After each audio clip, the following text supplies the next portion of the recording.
Padap kio tua mafi. Padap kia lot bahai. Kamale ki bahai. Padap kia ono ko tu lo mana tuita. Howe. Padap make ki kau fefini. Ana tolu ai fia fini. Kata makala makis. Tapaita filetua. Kuliki hakau.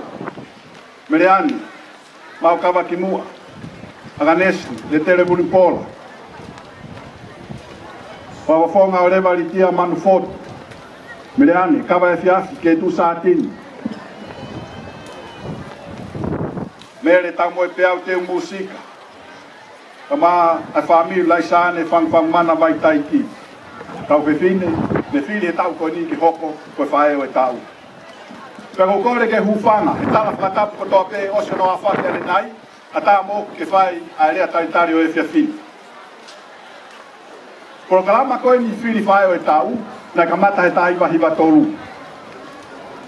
Whakaukau e poate pure koe anus pepa awha ki tonga, ke whai hamea makehe, ke whai hana whatonga ngai makehe, o si ngai whae, mo nau tauanga koe au whai hono langa e whonua, mo si asi ka moe whamiri.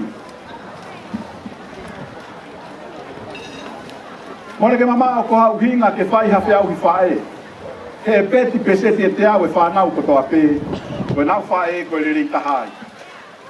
Pea e hala nai halau pehe, e mone ngai whanau ia, te kai ngaha taha ki le whakataua, te nau ngai whae. Ka koe Filipe hataha, koe ngai whae fita koe ia o tonga, ki le whakafofonga, a ngai whae koe ia o tonga i he tau. Ke whae hano whakalangi, o whakatoa ngai make, si tauanga koe ia a ngai whae. Ki tau society tonga, whalangi au pito a hi tangata. Ka kumake he tau sio, ke ngai whae, o ngai tauanga koe ia, tau te fito ke ngai nei tanga o ngai tō whāwhini. Kono whakalangi makehe ko ia e ngai whāmini. Keu tau whakaamu, ke hoko atu hono tauhi, puke a fufula. A unganga lerei ko ia, no toka ngai makehe, si hoi ki whawhine i society tonga. Koe whiri koe ne ngai whae, koe whakaukau ia o whakitonga, ke hoko ngai whae o tonga koe ne kauhero. Ka kone kau helo ia, si ngai whae tonga ko toa pe, pero whee tapa o mamani o ke mea mai mea. I e ua tau a whee, na ea whee ai a prokalama koe ni, o whiri ai ai eiki o e tau, kena whiri ai ai la a ko unga whonua. Kene a whio tau whahau kou wha, ke hoko koe eiki o e tau. I e honga makehe, e ne tō whohe i o tonga, i e taimi ko ia, na ne ia taloni ai. Ia tauni, toi whai, e poa te pure koe a ofa ki tonga, hato e sio make, ke prokalama koe ni whae o e tau, ka ne whakaukau, ke whiri ha whae e toko wala. Ha winga na whae e whiri koe ni. Kau he mea na mahuinga ke poa te, toko lahi si kau whewhine ia, tonu ke naulawa he tāpua ki koe ni, ka ku whiri pe whoke toko taha ia he tau, ki he tau, ki he tau. Tō lai ngai whae whiunga ia, ke ui koe whae o e tau, ka koe toko taha peu whiri he tau, ki he tau, ki he tau. Ika i ana tai, hange koe ia kua mea, mape koe no ui e rei, asi ngai whae. Hange koe tau ni, ka tau whiri toko wā, toko ono peu ka wākama koe ia e whiaki. Koe anga pia tau o taimi, moi alu, ai takai, ai hui e wasi, he tau whanonga mei taimi i tāni. E mau whakaamu, toko lahe ngai whae le rei he ngai wheitu. I wawa, i haapai, i tonga tapu, i he otu muri. Ke whae whakaukau ko ia e poa te, ke whiri ha toko walu, ke nau whafofonga e ngai whae tonga e tau koni.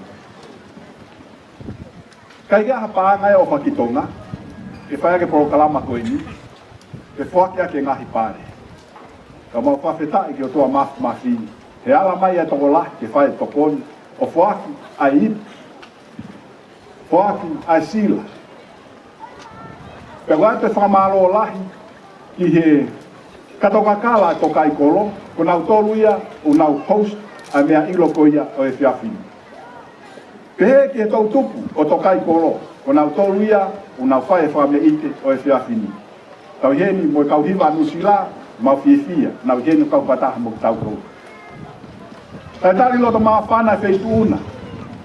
Lord mo leiti maha, ka maa e tuilongo mana tuita. Pehe ke si ngai whae, ko whini, hoko ngai whae o tau, i e tau koe ni. Mo ngai whae tonga ko toa pehe, wawa tia e whao hae.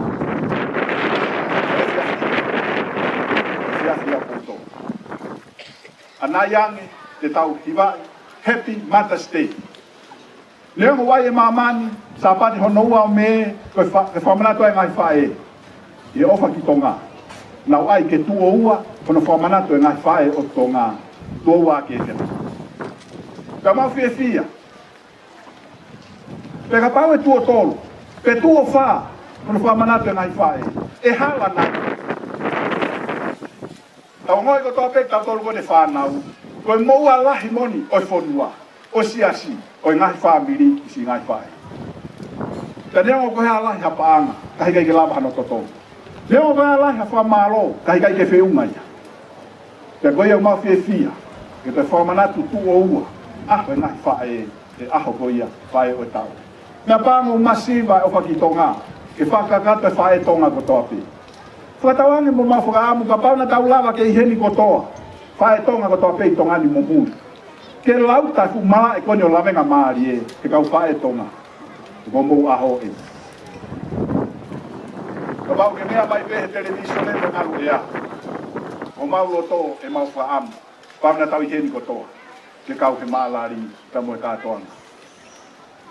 Ka mau whaamu mea koe ni. Mau whaamu ke whae tonga kotoa pei. Ke taria si isu. Hoko ko eiki me wha mungu.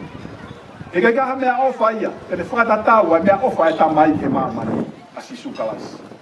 Aini na tato wha manatu e ao kirismasi. Ko e mea ofa ia, te ke maua e muita ngata. Whamuremore e ho ngahi ang hala, tawai he whanawa e o tua. Ta ke nofu, tua meri e taini, te he ke whanonga ki i tāne.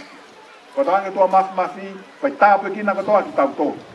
Pe ana lang langi ka moe koloria, ki tau kātoanga.